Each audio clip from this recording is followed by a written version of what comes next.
On the morning of January 27, 2016, Tammy Weeks woke up in her apartment in Blacksburg, Virginia. It was a Wednesday morning, and Tammy anticipated the usual hustle and bustle of her 13-year-old daughter, Nicole Lovell, getting ready for school. However, an unusual silence enveloped the apartment. There were no sounds of the shower, the hum of the hairdryer, or the familiar clatter of someone preparing breakfast in the kitchen. Puzzled by the quiet, Tammy approached her daughter's bedroom and tried to open the door. To her surprise, the door resisted. Something was pushed up against it, blocking entry. Growing increasingly concerned, Tammy called out Nicole's name, but there was only an eerie silence. Tammy pushed harder against the door, finally creating a small gap that allowed her to squeeze through. Inside, she found a nightstand pressed up against the door, preventing entry. Her heart sank when she noticed Nicole's room was empty, and the window was open, the curtains drifting in the breeze. A quick scan of the room revealed that several of Nicole's favorite belongings were gone. Her black skinny jeans, a gray striped shirt, brown and pink cowboy boots, and her beloved Minions blanket. In a panic, Tammy grabbed her phone and tried calling Nicole, but it went straight to voicemail. She texted Nicole's father, David, who hadn't heard from her, then reached out to friends and family, but no one knew where Nicole might be. Tammy realized with dread that her daughter had likely snuck out during the night and hadn't come back. Desperate for answers, she reported Nicole missing to the police. While she waited for authorities, Tammy canvassed the neighborhood, asking if anyone had seen Nicole. A neighbor, Stacy Snyder, offered troubling news. Her 8-year-old daughter said Nicole had recently shown her a picture of a man she called her boyfriend and mentioned sneaking out to meet him. Nicole Lovell was born on May 3, 2002, to Tammy Weeks and David Lovell in Radford City, Virginia. Shortly before her birth, David had left, leaving Tammy to raise Nicole alone. At just a few days old, Nicole's health took a dire turn as doctors discovered a rare tumor in her liver. By the time she was 10 months old, she needed a liver transplant to survive. Though the surgery was successful, Nicole's life remained tethered to daily anti-rejection medications to keep her body from rejecting the organ. Her health struggles continued as, at 4 years old, Nicole was diagnosed with non-Hodgkin's lymphoma, which led to further complications, including acute respiratory distress and a 6-month coma. She also developed MRSA, a drug-resistant infection, and at one point had only a 1% chance of survival. Miraculously, she pulled through, and after 8 months in the hospital, Nicole was discharged. Tammy, often calling her daughter a gift from God, was in awe of her resilience and strength. As a single mother, Tammy worked hard to build a stable life for Nicole with the support of her own parents. Tammy's parents helped care for Nicole when she was at work, providing a strong family foundation. While Nicole's relationship with her father, David, remained strained, his involvement sporadic due to legal troubles, including time served on a drug-related charge. By 2016, Nicole was attending 7th grade at Blacksburg Middle School, but the school environment was tough. She was a target of bullying, with classmates mocking her weight and the scars left by her surgeries. In tears, Nicole often confided in her mom about the taunts. Sometimes, she pleaded to stay home to escape the cruelty, even asking Tammy to write sick notes to avoid gym class. Though Tammy tried to shield Nicole from the relentless bullying, the abuse followed her home through online harassment, making her already challenging life feel even heavier. Battling a lack of confidence and loneliness, Nicole expressed her yearning for love on social media, convinced that nobody cared about her.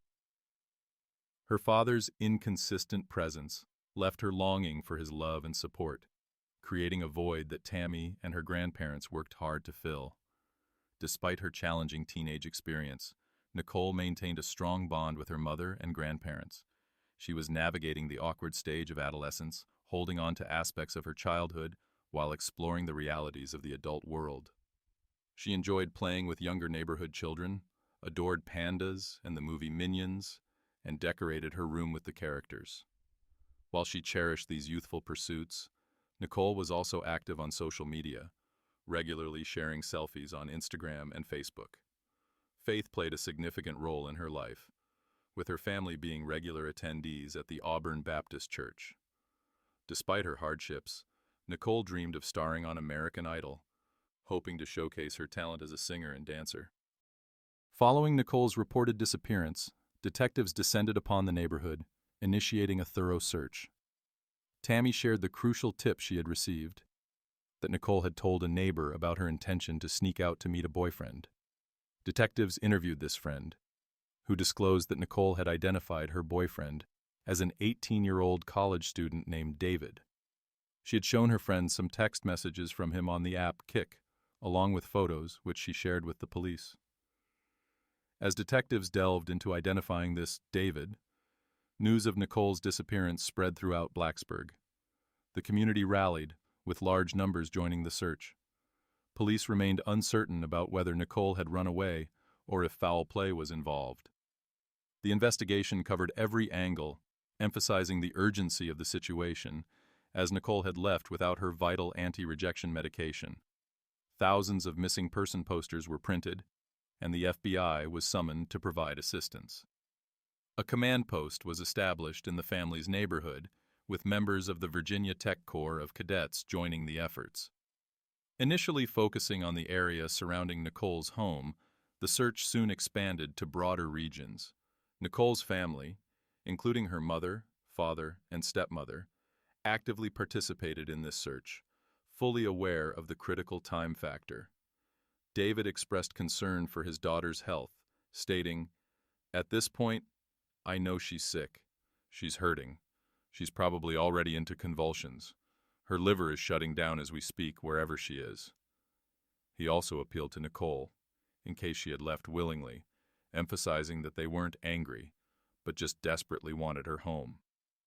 At Nicole's home, detectives quickly came across a lead when they discovered that she had written the usernames and passwords for her online accounts on her bedroom wall, on the back of her door. They also noticed some writing that read, "I love David." They were still trying to figure out who this David, her alleged older boyfriend, was, and turned to her social media for answers. On her Facebook, they discovered she was active in several teen dating groups, something described as a parental nightmare. These groups consist of the full teen trifecta: sexting, cyberbullying, and strangers. They are unmoderated public forums where anyone of any age can join and pretend to be whoever they want. After being bullied in school and on social media, Nicole had turned to these semi-anonymous groups for attention, even though it was from strangers. On January 1st, she posted a photograph of herself with the caption, "See Aura," which prompted 304 responses, most of which were extremely cruel. Just a few weeks before this, Nicole's parents had discovered that she was talking inappropriately with older men online. Ms. David recalled, "You could tell these older guys had fake profiles. Some of the things they said were way too grown up for the picture they had." Nicole had gotten a stern talking to by both Tommy and David, and they took her cell phone away, but she later got it back. Without their knowledge, she continued chatting with strangers on social media, raising ongoing concerns for her parents and detectives alike. These concerns centered around the possibility that Nicole had encountered a man named David online and was lured away from her home in the middle of the night. Despite scanning the groups Nicole had joined, detectives couldn't find anyone named David interacting with her. While the search of Nicole's online activity continued, detectives heard from her friend, Natasha Bryant. Natasha said that Nicole had told her she had a boyfriend named David, whom she described as funny and really cute, and had even confided in Natasha about her intention to run away with him and start a family. Nicole had also posted about a boyfriend on Facebook, changing her relationship status to "in a relationship," and announcing that she had recently had her very first kiss. As detectives delved into Nicole's private Instagram account, they stumbled upon a screenshot from a conversation she had posted a few months earlier. The conversation occurred on the app Kik with a username named Dr. Tombstone. Kik is a popular chat app, appealing to teenagers because of its anonymity features. Users could sign up without providing a cell phone number, ensuring conversations remain private from their parents. Nicole had signed up for Kik with the username Nicole Lovell 1514, and detectives submitted an emergency disclosure request to Kik to gain access to her account. They soon discovered that in the months leading up to Nicole's disappearance, she had been interacting with a user named Dr. Tombstone almost every day. It was clear that they had some form of relationship. In early January, Nicole had written to him, "Dear David, you're my crush, but I know you don't think of me like that. But I don't care.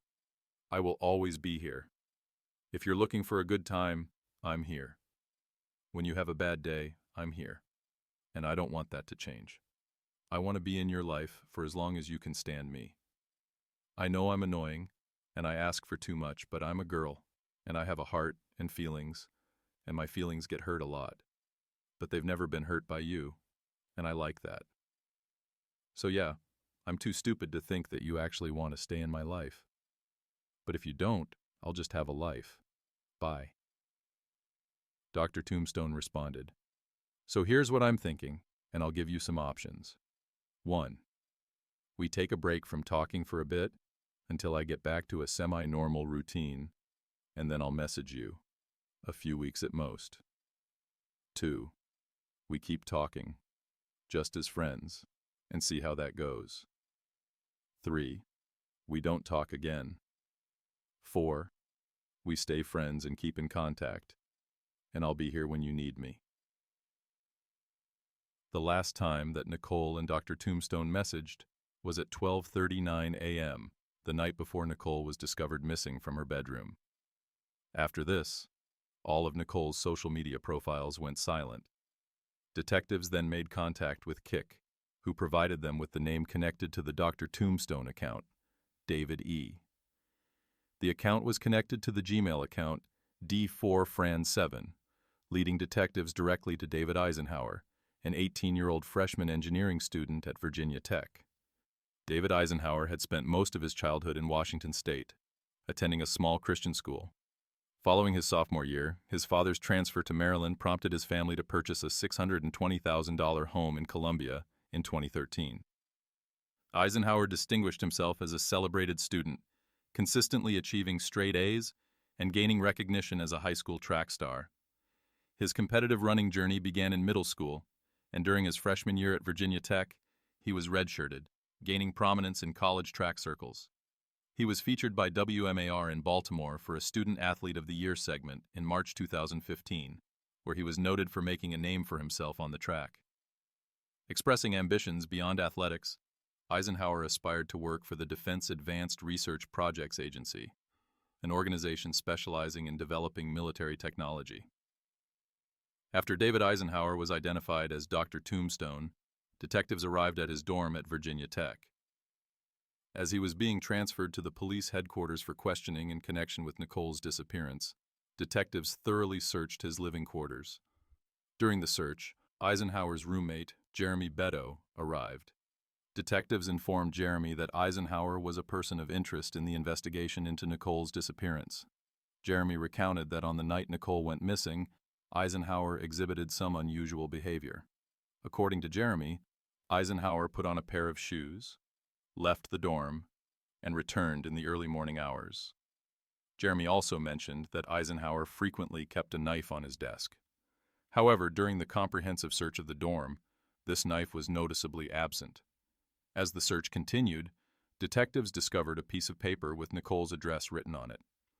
Over at the police headquarters, Eisenhauer was presented with the Kik conversations he had with Nicole. He was informed that he was the last person to speak with her before she vanished. He detailed how he and Nicole first came into contact in mid-December. According to Eisenhauer, Nicole had told him she was either 16 or 17 years old. He couldn't remember which. He recounted how he and Nicole had opened up to one another and shared an emotional connection. But when Nicole asked to meet up, he was put off. He told detectives that when Nicole began referring to him as her boyfriend, he freaked out. Eventually, though, he agreed to meet up with her. Eisenhauer admitted to driving over to Nicole's home the night she disappeared. He said he pulled up outside and watched as Nicole climbed out of her bedroom window. She walked over to the car, and Eisenhauer said he gave her a hug. She then asked if they could run away together. According to Eisenhauer, he realized Nicole was much younger than 16 or 17, and he claimed he left on his own afterward, never to see Nicole again. During the interrogation, Eisenhauer rarely moved, staring directly at the detectives. Eisenhauer then became angry, suggesting to detectives that they should look for a dead body instead of focusing on the last person who saw Nicole alive. When asked for his alibi for the night Nicole disappeared, he said he went to Walmart. He informed detective that he was with a friend that night. After Eisenhauer refused to answer any more questions and requested an attorney, detectives immediately investigated his alibi and tracked down the friend he claimed to be with that night at Walmart, 19-year-old Natalie Keepers. The two had crossed paths just before starting their freshman year at Virginia Tech, where they were both studying engineering. They had a fling over the summer, but became close friends as they entered the program together. Keepers had been raised in a family of strong Christian faith, and her parents, Sarah and Tim, said she had been a good influence on her younger siblings. Much like Eisenhauer, Keepers had a bright future ahead. She had interned at NASA's Goddard Space Flight Center and led science experiments at her church's Bible school. Although she played junior varsity soccer at Hammond High School, she wasn't a standout athlete like Eisenhauer. Her interests were more diverse. She joined the math team in Model United Nations and was a member of both the National Honor Society and National Science Honor Society. She graduated high school in the top 15% of her class with a GPA of 3.29. As she began her freshman year at Virginia Tech, she aspired to follow in her father's footsteps as an aerospace engineer at NASA. Detectives tracked Keepers to her boyfriend's dorm room and brought her to the police headquarters for questioning regarding Nicole's disappearance after Eisenhauer had identified her as his alibi. At first she denied any knowledge, but she soon changed her story and became unusually open. She told detectives she wanted to help in their investigation and come clean, but asked if her name would be mentioned, as she didn't want any angry parents. Keepers then revealed that Nicole was dead and that she had played a role in planning her murder. According to Keepers, Nicole had been killed by David Eisenhauer, the man she'd been speaking with online. She claimed she had never met or spoken to Nicole, but when Eisenhauer asked if she wanted to help him kill her, she agreed. Over several weeks, she and Eisenhauer discussed ways to kill Nicole. They considered drugging her, making it look like a suicide, and knocking her unconscious to leave her to die of exposure. Eventually, they settled on what Keepers described as the official plan: luring Nicole out of her home with the promise of a romantic walk with Eisenhauer, grabbing her from behind, covering her mouth, and then slitting her throat. First, however, they needed to settle on a location. The more rural, the better, she told detectives. Keepers suggested Craig Creek Road, an isolated area just outside Blacksburg. With the murder location decided, Eisenhauer and Keepers purchased a shovel and cleaning supplies. Keepers became emotional as she denied being present when Nicole was killed. While Keepers was being interrogated, detectives examined her cell phone. The night Nicole went missing, she had texted Eisenhauer for an update on their plan. He chillingly responded, "It's done." Keepers told detectives that after Nicole was killed, Eisenhauer left her body in the woods. However, as her disappearance gained more traction than they anticipated, they decided to move her. Eisenhauer texted Keepers that they needed Nicole's body to not be found for at least a week, claiming that afterward, all evidence would be gone. "Thousands of children go missing each year," he wrote. They had hoped Nicole would become another grim statistic. In another message, Eisenhauer had written, "I looked up what police do for missing kids. There are 12,000 missing kids in Virginia. They do basically nothing. They get 30 reports of runaways a day. 87% that don't return after a few days are never found. I guess we figured out how people commit mass murder." Keepers and Eisenhauer then drove out to where he had left Nicole's body in the woods on Craig Creek Road. Keepers admitted to helping Eisenhauer drag Nicole's lifeless body into his car. After turning off their cell phones, they drove her south of Blacksburg. Keepers said that Eisenhauer had planned to bury Nicole on property near his grandparents' home outside the state, but instead, they drove just inside the North Carolina line to an isolated section of Surry County. There, they stripped Nicole naked and cleaned her with bleach to eliminate evidence. They left her body on the side of the road, drove to Walmart to buy more cleaning supplies, then went to McDonald's for drinks, where they disposed of bloody cleaning wipes. Finally, they went to West Virginia, where they dumped some of Nicole's belongings in the New River. The two then returned to their dormitories, where Keepers texted Eisenhauer, "I smell like cleaning supplies. I was close to a lot of blood." After making the confession, Keepers told detectives she had willingly participated in planning and disposing of Nicole's body because it made her feel like part of a special secret club. "He made me feel like I was part of some, secret club that only me and him were a part of," she said. "It was the best club in the world because Eisenhauer understood her." She referred to Eisenhauer as a sociopath and to herself as a sociopath in training. In another text message sent just minutes before Keepers was taken to the police headquarters for questioning, she warned Eisenhauer with a single word: police. When asked about this text, Keepers explained that Eisenhauer had wanted her to give him a 24-hour head start if she was ever brought in for questioning. They had developed a code for her to use in her one phone call to him, in which she would discuss vomiting as a signal. Keepers revealed that Eisenhauer had planned to flee and change his identity if detectives ever identified them as suspects in Nicole's murder.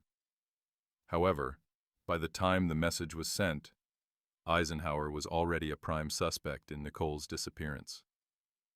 Following her confession, Keepers led detectives to various locations, including dumpsters where they had disposed of evidence. Detectives recovered a bleach bottle inside a Walmart bag, along with blue plastic gloves. Keepers also pointed out tire tracks from Eisenhauer's car and their footprints in the blood-spattered snow where Nicole was killed. She attempted to locate the knife Eisenhauer had discarded in a wooded area, but was unsuccessful. Eventually, in her dorm room, detectives found a bloody gym bag containing a blood-stained stick and Nicole's blood-spattered minion's blanket. Natalie Keepers was subsequently charged with 1 felony count of improper disposal of a dead body and 1 misdemeanor count of accessory after the fact. Armed with her confession, detectives promptly charged David Eisenhauer with Nicole's murder. As Eisenhauer and Keepers were booked, detectives descended on the area where Keepers said they had disposed of Nicole's body. They arrived at a wooded area off Route 89 in Surry County, North Carolina, roughly 7 miles south of the Virginia border and close to areas Eisenhauer was familiar with, as his family owned land nearby. At the site, detectives discovered Nicole's body. One detective recalled to A&E, "Nicole was located off the main road, going off the side of a mountain. She had been stabbed multiple times. She was not buried. They had just tossed her from the edge." Nicole's body was transported to the office of the medical examiner in Roanoke, Virginia, for an autopsy. Pathologist Dr. Gail Suzuki determined that Nicole had been stabbed 14 times, primarily in the head and neck, with several additional wounds to her chest. There were external bruises and scrapes on her body, along with internal bruising in her scalp. Nicole also sustained a broken neck bone due to blunt force trauma, an injury she suffered while still alive. Shortly afterward, the charges against Keepers were upgraded to include accessory before the fact to willfully, deliberately, and premeditatedly murder Nicole in the first degree. Keepers' defense attorney, Christopher Tuck, requested bail, telling the judge, "We understand the allegations are disturbing and serious, but they are just allegations." He explained that Keepers had been struggling in isolation at the jail due to safety concerns and had been experiencing health issues related to gluten in the jail food. Keepers herself spoke to the judge, detailing her struggles with self-harm since the 8th grade. Much like Nicole, she had been bullied and had been in therapy to address it, taking the antidepressant Prozac.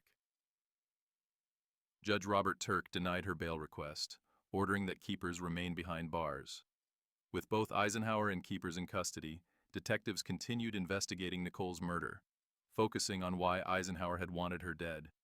He was a 19-year-old man, while Nicole was only 13, and he had apparently groomed her over the internet. Detectives soon received a tip from Bryce Dustin, who brought new details to light. Bryce, who had met Eisenhauer online through gaming, had built a friendship with him over the previous year, exchanging phone numbers and frequently texting. Bryce recounted how Eisenhauer had once asked for advice on how to kiss a girl, but later, their conversations turned dark. Eisenhauer eventually asked Bryce if he knew where to hide a body, though Bryce initially thought it was a joke. Eisenhauer had told Bryce he was involved with a girl he met at a party, only to later realize she was underage. He confessed to Bryce that he was worried because she wanted to be his girlfriend and threatened to expose him. Bryce advised him to ignore her, hoping she would move on.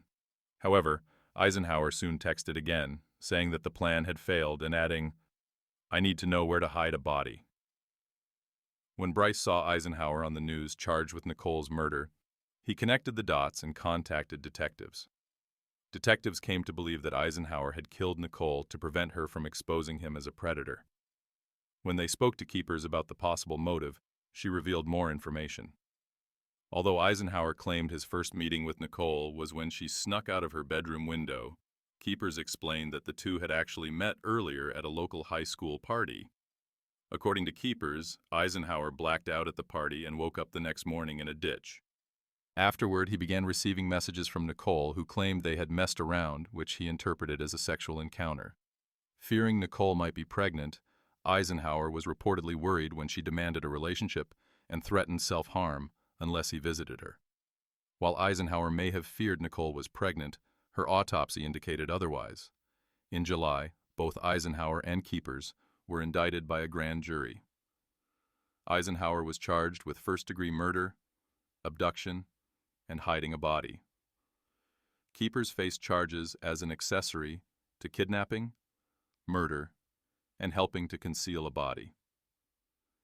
The evidence against Eisenhauer was so overwhelming that after 2 days of testimony, his defense team asked the judge to allow him to enter a plea. Eisenhauer then submitted an Alford plea, meaning he acknowledged there was enough evidence to convict him but did not admit guilt. This plea has the same effect as a guilty plea, and Eisenhauer waived his right to a trial and appeal. Judge Robert Turk sentenced Eisenhauer to 60 years for first-degree murder, 10 years for abduction, and 5 years for concealing Nicole's body, to be served consecutively, totaling 75 years. After serving 50 years, the remainder of his sentence would be served on probation. With Eisenhauer behind bars, Natalie Keepers prepared for her trial. In August 2018, she pled guilty to helping conceal Nicole's body, facing a trial on the more serious charge of being an accessory to murder. The overwhelming evidence included text messages between Keepers and Eisenhauer that discussed Nicole's murder in disturbing detail. The jury ultimately found Natalie Keepers guilty of being an accessory to first-degree murder. She was ultimately sentenced to 40 years in prison.